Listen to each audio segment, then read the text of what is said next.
The Minister of Defence, Haliru Bello Mohammed, says the deployment of soldiers on major streets in various cities across the country is in order, as the aim is to forestall anarchy and the breakdown of law and order.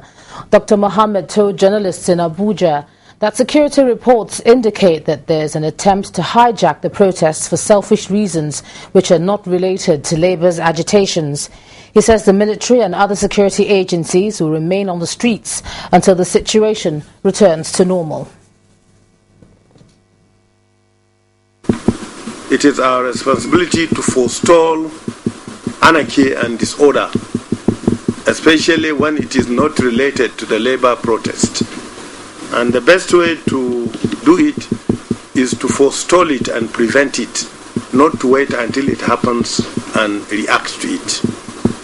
That is why we thought the best thing to do is to deploy security agencies to control the spaces so that people with bad intention will not come out.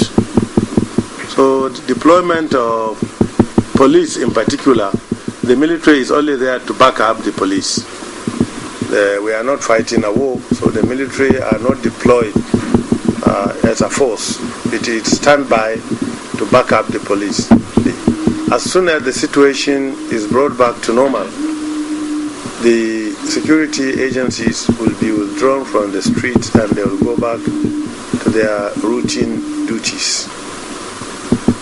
But we must make sure the intention of those who are threatening to unleash violence on the people of Nigeria